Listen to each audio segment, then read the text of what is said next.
Hello friends, എല്ലാവർക്കും നമസ്കാരം. അപ്പോൾ ഇന്ന് ഞാൻ വന്നിട്ടുള്ളത് ചെറിയ കുട്ടികൾക്ക് പോലും ഉണ്ടാക്കാൻ പറ്റിയ ഒരു അടിപൊളി റെസിപ്പിയായിട്ടാണ്. ഒരു കേക്ക് ഉണ്ടാക്കി നോക്കാം അല്ലേ. കേക്ക് എന്ന് പറയുമ്പോൾ ഓറഞ്ച് വനില കേക്ക്. അപ്പോൾ ഇതിന് നമുക്ക് ഓവനും ബീറ്ററും ഒന്നും വേണ്ട, നമുക്ക് കുക്കറിൽ തന്നെ ഉണ്ടാക്കിയെടുക്കാം. പെട്ടെന്ന് ഉണ്ടാക്കിയെടുക്കാൻ പറ്റും, ഹാൻഡ് വിസ്ക് പോലും വേണ്ട. അപ്പോൾ ഈ റെസിപ്പി നിങ്ങൾ എന്തായാലും ഉണ്ടാക്കി നോക്കണം കേട്ടോ.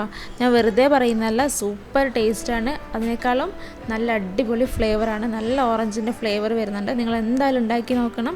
ഇതിപ്പോൾ ഞാൻ പറഞ്ഞു കഴിഞ്ഞാൽ നിങ്ങൾക്കത് മനസ്സിലാവില്ല, അതുകൊണ്ട് എന്തായാലും ഉണ്ടാക്കി നോക്കിയിട്ട് അതിൻ്റെ ടേസ്റ്റ് എങ്ങനെയുണ്ടെന്ന് പറയണം. അതിൻ്റെ ഫീഡ്ബാക്ക് നിങ്ങളെനിക്ക് കമൻറ്റ് ബോക്സിൽ അറിയിക്കണം. അപ്പോൾ അതിന് മുമ്പ് ഈ ചാനൽ ഇതുവരെ ആരെങ്കിലും സബ്സ്ക്രൈബ് ചെയ്യാത്തതായിട്ടുണ്ടെങ്കിൽ സബ്സ്ക്രൈബ് ചെയ്ത് അടുത്തുള്ള ബെല്ലൈക്കൺ എനേബിൾ ചെയ്ത് ഓൾ ഓപ്ഷൻ സെലക്ട് ചെയ്യുക. അപ്പോൾ നമുക്ക് എങ്ങനെയാണ് ഉണ്ടാക്കുന്നതെന്ന് നോക്കാം. ഇതിനു വേണ്ടി ഞാനൊരു വലിയ ഓറഞ്ച് എടുത്തിട്ടുണ്ട്. ഓറഞ്ച് നന്നായി കഴുകി തൊലിയിൽ എന്തെങ്കിലും അഴുക്കൊക്കെ ഉണ്ടെങ്കിൽ കളഞ്ഞ് അതിൻ്റെ തൊലി ഒന്ന് നമ്മൾ ഗ്രേറ്റ് ചെയ്തെടുക്കണം. ക്യാരറ്റും പിന്നെ ബീട്രൂട്ടൊക്കെ നമ്മൾ ഗ്രേറ്റ് ചെയ്തെടുക്കില്ല, അതുപോലെ ഒന്ന് ഗ്രേറ്റ് ചെയ്തെടുക്കണം. നല്ല കളറും കിട്ടും, നല്ല സ്മെല്ലിന് വേണ്ടിയിട്ടാണ് ഗ്രേറ്റ് ചെയ്തെടുക്കുന്നത്. സാധാരണ നമ്മൾ ഓറഞ്ച് കേക്ക് എന്ന് പറയുമ്പം അതിൻ്റെ ജ്യൂസ് വെച്ചിട്ടായിരിക്കും ചെയ്യുന്നത്, അങ്ങനെയായിരിക്കും നമ്മൾ വിചാരിക്കുന്നത് അല്ലേ. പക്ഷെ നമുക്ക് അതിൻ്റെ തൊലി കൂടെ വേണം. അപ്പോൾ അത് കയ്പൊന്നും ഉണ്ടാവില്ല, നിങ്ങൾക്ക് ഡൗട്ടൊന്നും വേണ്ട, നിങ്ങളതൊന്ന് ട്രൈ ചെയ്ത് നോക്കുക. അപ്പോൾ ഞാനിത് ഗ്രേറ്റ് ചെയ്ത് തരും. ഇത്രയും പോലെ എനിക്ക് കിട്ടിയിട്ടുണ്ട്. നിങ്ങളും ഒരു വലിയ ഓറഞ്ചാണ് കേട്ടോ ഇത്, കുറച്ച് വലിയൊരു ഓറഞ്ച്, നല്ല കളറും നല്ല സ്മെല്ലൊക്കെ ഉണ്ട്, ഫ്രഷ് ഓറഞ്ചാണ്.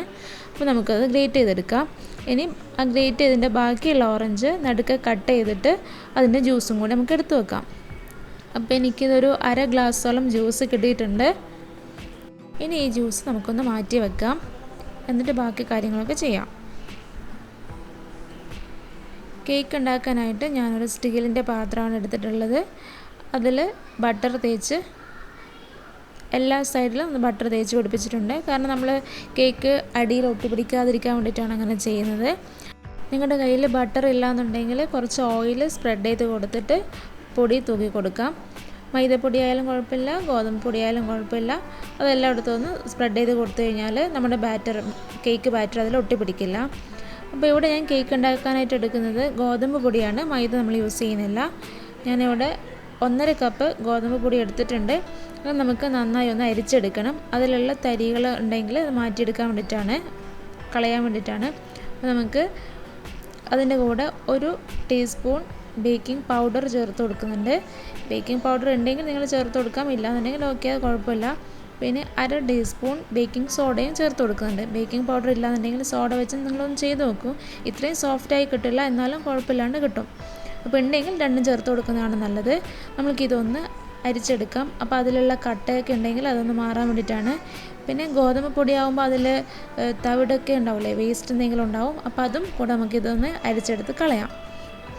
ഇത് ഞാൻ 3 വട്ടം അരിച്ചെടുക്കുന്നുണ്ട്. അങ്ങനെയാണെങ്കിൽ നമ്മുടെ കേക്ക് നല്ല സോഫ്റ്റ് ആൻഡ് ഫ്ലഫി ആയി കിട്ടും. അപ്പോൾ നിങ്ങൾ 3 തവണ ഒന്ന് അരിച്ചെടുക്കണം. ഇത് ഞാൻ 3 തവണ ഒന്ന് അരിച്ചെടുത്ത് കൊണ്ടുവന്നിട്ടുണ്ട്. ഇനി നമുക്ക് വേണ്ടത് 3 മുട്ടയാണ്. 2 മുട്ട വെച്ച് ചെയ്യുമ്പോൾ ഇത്രയും സോഫ്റ്റ് ആൻഡ് ഫ്ലഫി ആയി കിട്ടില്ല, അതുകൊണ്ടാണ് 3 എണ്ണം എടുക്കാൻ പറയുന്നത്. അപ്പോൾ ഈ 3 മുട്ടയും കൂടെ ഉടച്ച് ഒരു മിക്സിയിലെ ജാറിലോട്ട് ഇട്ട് കൊടുക്കാം. അതിൻ്റെ കൂടെ ഒരു 1/2 ഗ്ലാസ് പഞ്ചസാരയും കൂടെ ചേർത്ത് കൊടുക്കാം. അപ്പോൾ നിങ്ങൾക്ക് നല്ലോണം മധുരം വേണമെന്നുണ്ടെങ്കിൽ ഒരു 3/4 ഗ്ലാസ് പഞ്ചസാര ചേർത്ത് കൊടുത്തോളൂ. ഇവിടെ ഞാനിപ്പോൾ 1/2 ഗ്ലാസ് പഞ്ചസാര മാത്രമേ യൂസ് ചെയ്യുന്നുള്ളൂ. ഇനി ഈ പഞ്ചസാരയും മുട്ടയും കൂടെ മിക്സിയിലൊന്ന് അടിച്ചെടുക്കണം. അപ്പോൾ ഞാനിത് ഒന്ന് അടിച്ചെടുത്ത് കൊണ്ടുവന്നിട്ടുണ്ട്. പഞ്ചസാരയൊക്കെ നന്നായി അലിഞ്ഞിട്ടുണ്ട്. ഇനി ഇതിലോട്ട് നമുക്കൊരു 1/4 ഗ്ലാസ് ഓയിൽ ചേർത്ത് കൊടുക്കാം. സൺഫ്ലവർ ഓയിലാണ് ഇപ്പോൾ ഞാൻ ചേർത്ത് കൊടുക്കുന്നത്. കോക്കനട്ട് ഓയിൽ അത്ര നല്ലതായിരിക്കില്ല, അതിൻ്റെ ഒരു സ്മെല്ലും ഫ്ലേവറൊക്കെ നമുക്ക് വരും. അതുകൊണ്ടാണ് സൺഫ്ലവർ ഓയിൽ ചേർത്ത് കൊടുക്കാൻ പറയുന്നത്. ഇതിലേക്ക് കുറച്ച് ഉപ്പും കൂടെ ചേർത്ത് കൊടുക്കുന്നുണ്ട്. ആ ഒരു മധുരം ബാലൻസ് ആവാൻ വേണ്ടിയിട്ടാണ്. പിന്നെ ഗോതമ്പ് പൊടി ആയതുകൊണ്ട് നമുക്ക് എന്തായാലും ഉപ്പ് ചേർത്ത് കൊടുക്കണം. അപ്പോൾ ആവശ്യത്തിന് ഉപ്പും കൂടെ ചേർത്ത് കൊടുക്കാം. ഇനി ഇതിലേക്ക് ഞാൻ ചേർത്ത് കൊടുക്കുന്നത് 1 ടീസ്പൂൺ വാനില എസൻസ് ആണ്. അപ്പോൾ ആ മുട്ടയുടെ സ്മെല്ലൊക്കെ ഒന്ന് മാറാൻ വേണ്ടിയിട്ടാണ് ചേർത്ത് കൊടുക്കുന്നത്. നമുക്ക് ഗോതമ്പ് പൊടി ചേർത്ത് കൊടുക്കാം.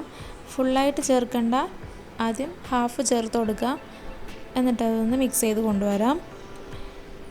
ഇനി ബാക്കിയുള്ള ഗോതമ്പ് പൊടി കൂടെ ചേർത്ത് കൊടുക്കാം.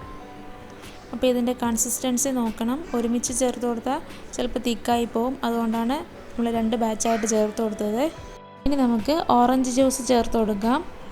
ഞാനിതിൽ ഫുൾ ഓറഞ്ച് ജ്യൂസ് ചേർത്ത് കൊടുക്കുന്നുണ്ട് കേട്ടോ. അപ്പോൾ വീഡിയോയിൽ അത് കംപ്ലീറ്റ് ഇല്ല, ഫുൾ ജ്യൂസ് ചേർത്ത് കൊടുക്കുന്നുണ്ട്. അപ്പോൾ ഈ സമയത്ത് നിങ്ങൾക്കത് ഭയങ്കര ലൂസായി തോന്നുന്നുണ്ടെങ്കിൽ 1-2 സ്പൂൺ ഗോതമ്പ് പൊടി കൂടെ ചേർത്ത് കൊടുക്കാം. ഈ കൺസിസ്റ്റൻസി ആയിരിക്കണം. ഭയങ്കരമായിട്ട് ലൂസാവാൻ പാടില്ല, തിക്കാവാനും പാടില്ല. ഇതിലേക്ക് നമുക്ക് ഗ്രേറ്റ് ചെയ്ത് വെച്ച ഓറഞ്ചിൻ്റെ തൊലി ചേർത്ത് കൊടുക്കാം. എന്നിട്ട് അതൊന്ന് മിക്സ് ചെയ്ത് കൊടുക്കാം. ഇപ്പോൾ തന്നെ ഒരു കളർ ചേഞ്ച് നിങ്ങൾക്ക് കാണുന്നുണ്ടാവും അല്ലേ? നല്ലൊരു കളർ വരുന്നുണ്ട്, ഒരു സ്മെല്ലും വരുന്നുണ്ട്. ഇനി ഇത് അധികം മിക്സ് ചെയ്യേണ്ട, നമുക്ക് വേഗം തന്നെ നമ്മുടെ ബട്ടർ തേച്ച് വെച്ച പാത്രത്തിലേക്ക് ചേർത്ത് കൊടുക്കാം.